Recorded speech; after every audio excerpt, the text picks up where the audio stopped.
Hello, and a very warm welcome to yet another scintillating edition of the program, CAC Weekly, a weekly program that keeps you abreast on the activities and achievements of the Corporate Affairs Commission. My name is Maria Ado Zakari. Coming up, CAC adds another feather to its cap. CAC shines as the largest trade fair in Nigeria begins. CAC emerges 2023 Best MDA in Digital Initiatives. We'll be right back. Don't go nowhere.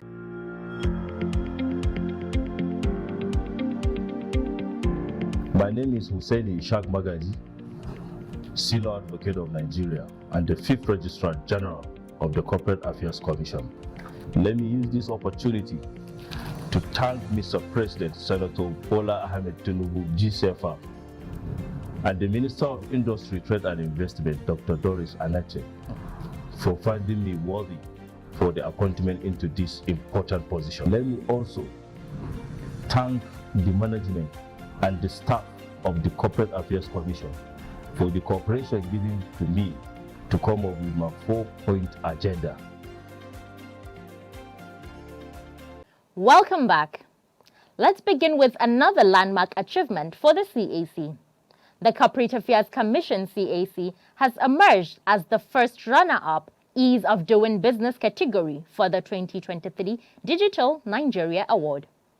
The award was presented to the Commission at the Digital Nigeria Dinner and Award Night organized by the National Information Technology Development Agency, NITDA.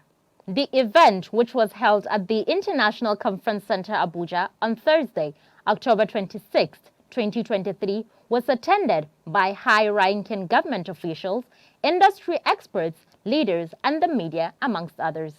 The event was aimed at recognizing exceptional individuals and organizations for their significant contributions to various aspects of information technology development. CAC's Head Information and Communication Technology, Ambrose Obeta, represented the Registrar General and CEO of the Commission, Hussaini Ishaq Magaji-san, at the event. The Registrar General, shortly after receiving the award in his office, thanked NITDA for finding the Commission worthy of the award. While pledging to sustain and improve on the successes recorded, Hussaini Ishaq Magaji-san applauded the hard work and dedication of the Commission staff. Congratulations to the CAC family. We now head to Lagos, Nigeria's economic capital, where the largest international trade fair in Nigeria was held. The opening ceremony of the 2023 Lagos International Trade had in attendance several notable personalities, members of the diplomatic corps, captains of industries, and top government functionaries, including the Registrar General and CEO of the Corporate Affairs Commission, Hussaini Ishaq Magaji-san. The Minister of Industry, Trade and Investment, Honorable Dr. Doris Nkiruka Uzoka Anite, was represented at the event by Lucia Shitu, the Chief Executive Officer of Tafawa Balewa Square Management Board, TBSMB. In line with its objectives of promoting the growth of MSMEs and providing seamless registration of companies, amongst others, the Corporate Affairs Commission is maintaining a stand at the 10-day event. The Registrar General and CEO of the Commission was on hand to inspire the hardworking staff of the CAC present at the event to provide guidance to investors and company registration and other ancillary services. During the event, the CAC boss also met with President, Lagos Chamber of Commerce, Asiwaju Dr. Michael Olawale Cole. CAC Weekly reports that the spectacular event started in 1981 and usually begins on the first Friday in November of every year. The Lagos Chamber of Commerce and Industry took over the organization of the fair in 1986 and has been staging the fair annually to date. Moving on to another plus for the CAC, the Corporate Affairs Commission has been awarded Best Federal MDA in Digital Initiatives for Ease of Doing Business. The award followed a nationwide nomination and online voting process initiated on radio, television, and newspaper publications sponsored by the Bureau of Public Service Reforms, BPSR. The BPSR presented the award to the Commission during the Nigerian GovTech Public Service Awards held on October 13, 2023 at the International Conference Center. Duke Okaga, Director Customer Service of the Commission, presented the award to the Registrar General and CEO of CAC, Hussaini Ishaq Magaji-san, in his office. Receiving the award, the CAC boss thanked the BPSR for finding the Commission worthy of the award and pledged to build on the successes recorded. Moving on to building stronger ties with sister government agencies, the Corporate Affairs Commission has pledged to sustain existing collaboration with the Nigerian Export Promotion Council for the growth of the economy. The Registrar General and CEO of CAC, Hussaini Ishaq Magaji-san, stated this when he received the Executive Director and CEO of NEPC, Nonye Ayeni, on a courtesy visit to his office. The Registrar General, who said that the CAC had maintained good cordial relations with sister agencies, stated the Commission's resolve to further enhance the collaboration.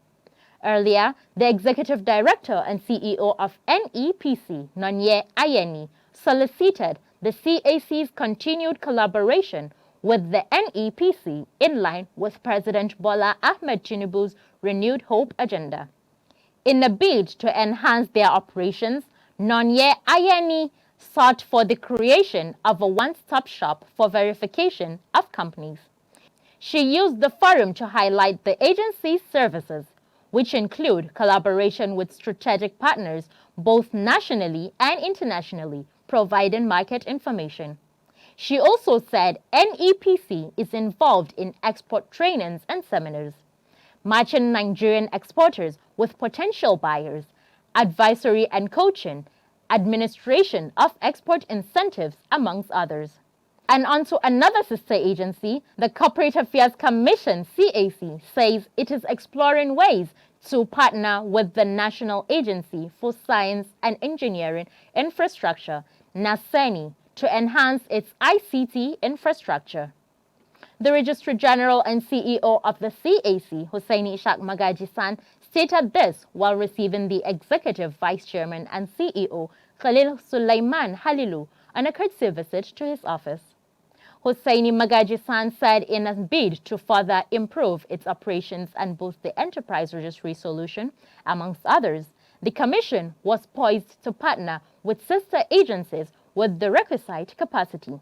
The Registrar General therefore expressed optimism that a mutual relationship with NASENI would go a long way in enhancing the Commission's operations to the satisfaction of its valued customers and the public. Responding, the Executive Vice Chairman and CEO of NASENI, Khalil Sulaiman Halilu, said the agency is the only on-purpose-built intervention agency of the federal government under the presidency.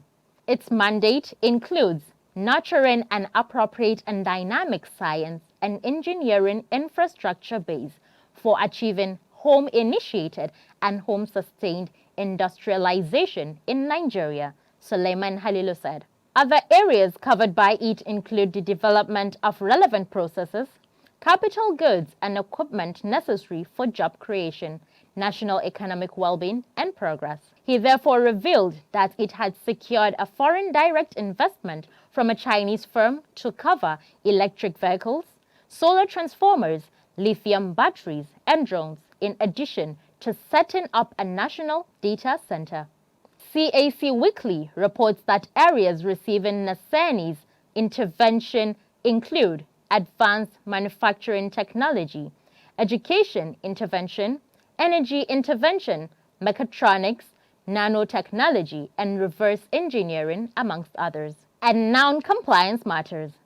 Do you know that by the provision of Section 421, Subsection 1 of CAMA 2020, the annual return of a company limited by shares or guarantee or unlimited shall be completed, signed and delivered to the Corporate Affairs Commission not later than 42 days after the annual general meeting for the year. To get a further insight on this and many more, let's join Justin Nidia Biral, Director Compliance, in our interview segment.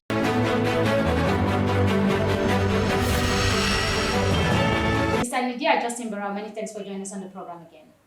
Thank you for having me one more time. And today we are going to be talking about annual returns, a very sensitive issue to money when it comes to many people, when it comes to money. But before we go to those who make returns and who don't make returns, and when is it supposed to be, what are annual returns? Well, annual returns are basically information concerning the management of the company, usually for a period of 1 year, that the company is supposed to give to the general public and to file it with the commission. The commission being a repository of records of companies and those that may not be opportune to see the performance of the company in other places can always, if they think they need to do that, will always come to the commission. Okay. To look at the performance of company. Okay. When is it supposed to be made? It's supposed to be rendered annually. The law requires that between the period at which the last return was made, it shouldn't exceed a period of 15 months from the time one return was made and the time another one is made. Okay. Yes. And is a flat rate of 5,000 naira for every company? We usually de-emphasize the issue of money because the purpose of the annual return is not just money. Okay. But first of all, to send proper signal to the wider community that the company is still in business. Okay, so that is the major importance. And of recent, it is increasingly becoming more important that the company should be open about its financials and its general performance to the society. Okay. So the emphasis should always be on the performance of the company. Okay, not just the money. No, not the money, which usually is 5,000 for private companies and 10,000 for public companies. For public companies. It's a very negligible amount, particularly when we look at inflation and other things. Okay. The cost value of money. When we look at the cost value of money, it's very insignificant. it's very insignificant. Okay, so the thinking behind it is to show that companies are operating.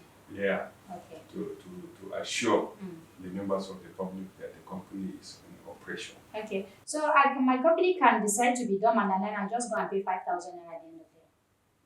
But that will bring me to the next topic, which is what are the accompanying documents? I think that's where the cat will be let out of the bag, isn't it?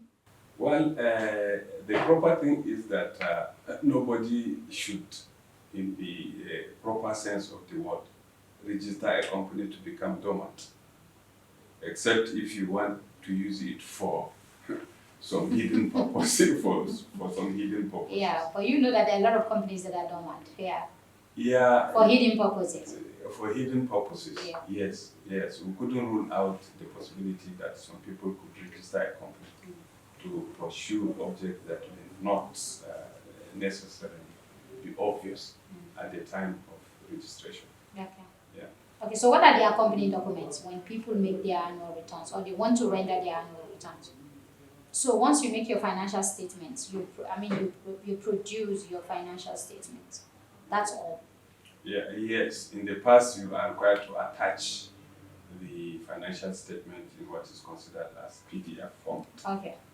But recently, we have launched what is called the EFS, which is the Electronic Financial System Filing System. Okay. And under that system, companies are free to just key in the necessary information. Okay. And are not necessarily required to attach it as by way of PDF. Okay, so that's the innovation that technology is bringing on board. Yeah, that's the innovation that has been brought in. Okay. In the filing of annual. And so you don't need to go to an auditor to help you produce a financial statement. That is not the sense of EFS. Okay. The sense of EFS actually is that if you go through that process, the information that comes out at the end of the day can be subjected to analysis, Okay. which means some people can use it to carry out research or to carry out sectoral analysis, which is not available when the PDF format is used. Okay. So to make analysis easy, to make data collection and analysis easy, and to facilitate research, the EFS format is usually preferred Okay. to the PDF format. Okay. I still want to go back to the money itself. I mean, isn't it because it's a very insignificant amount? That's why a lot of companies are not making returns, and that's why the commission of recently came up with a notice that companies will be striped off because one, it means they are dormant since they are not rendering their annual return. Isn't it because the amount of money they are supposed to pay to the commission is insignificant and people felt, why will I waste my time to go and pay 5,000 now?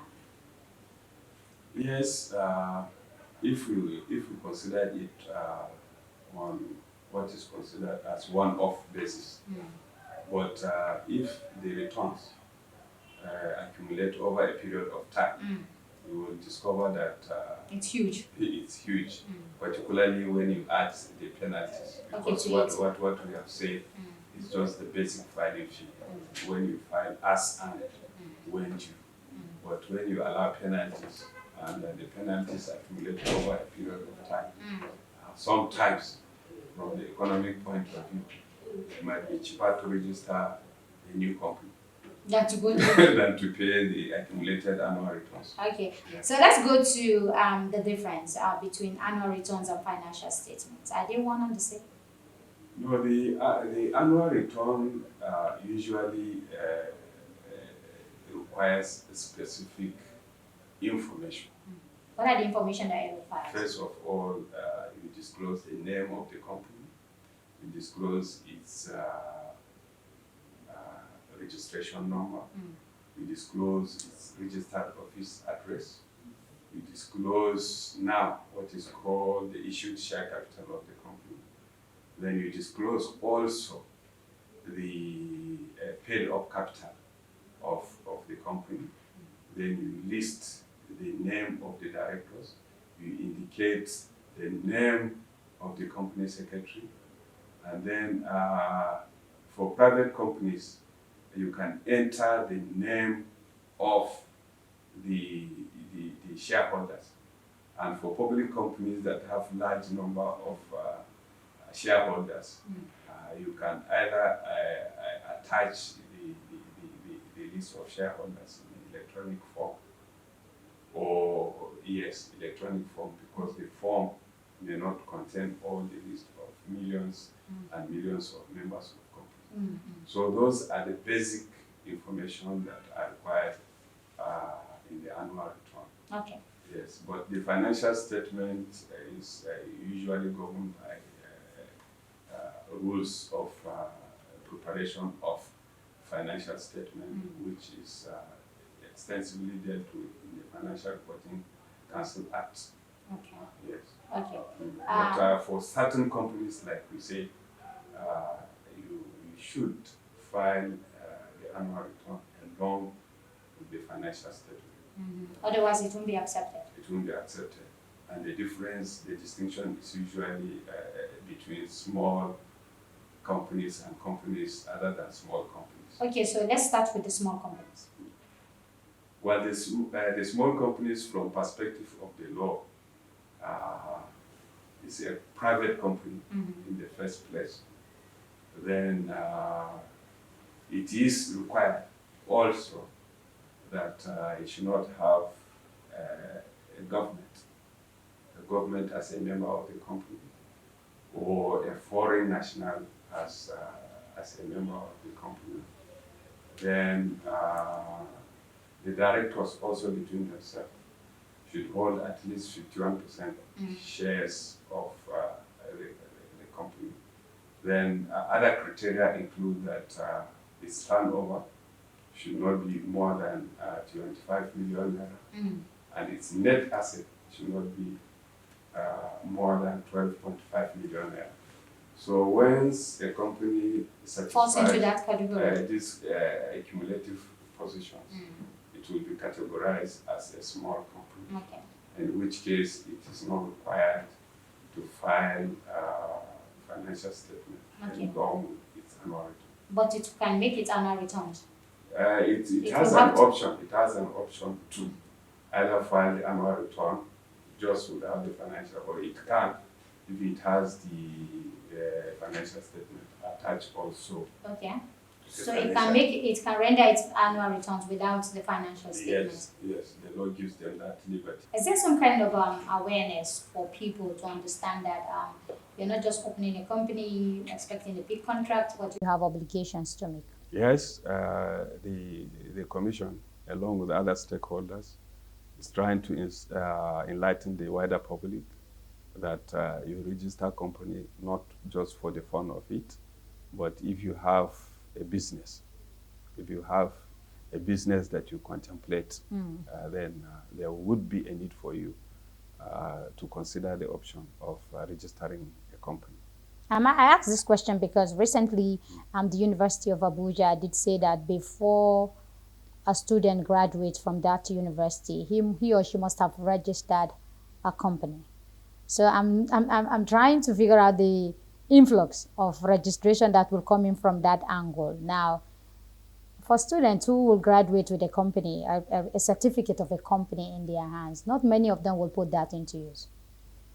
No, I think it's a good thing that actually should be encouraged. Because before now, the perspective of going to a university is that when you graduate from the university, You get a job.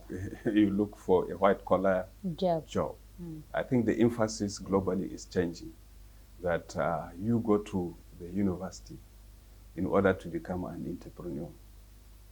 And you don't become an entrepreneur without having a corporate vehicle through which that entrepreneurship is realized.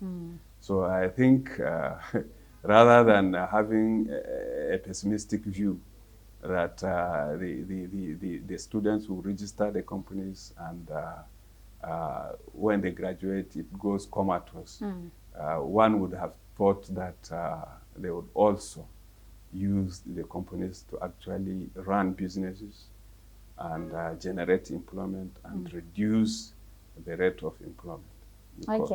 Because the future actually is in the hands of entrepreneurs. Okay. And the commission will be lenient enough not to put them inactive after 1 year? No, ordinarily a company from the date of registration is usually allowed a period of 18 months before they file the annual return. Okay, a year and a half. A year and a half. Okay. So it is considered that whatever challenges that the entrepreneur might have had, he will be able to address it within a period of 18 months and start his business in earnest. Okay. If you are going to talk to a group of company owners today, what exactly are you going to be telling them as regards the annual returns? What we will normally push out to the public is that it is in the interest of the companies themselves to render the annual return. Because if you don't render the annual return, nobody knows what you are doing. Okay, so by way of marketing also, it is a good marketing strategy that the company should actually render the annual returns so that any person who wants to deal with the companies would have an independent avenue to confirm not only the genuineness of the company, but what its charter is. Okay. Yes. Mr. Nidia Justin Barrow, Director Compliance, it's a pleasure talking to you, sir. Thank you very much. Great insight there. Have you updated your records with the CAC?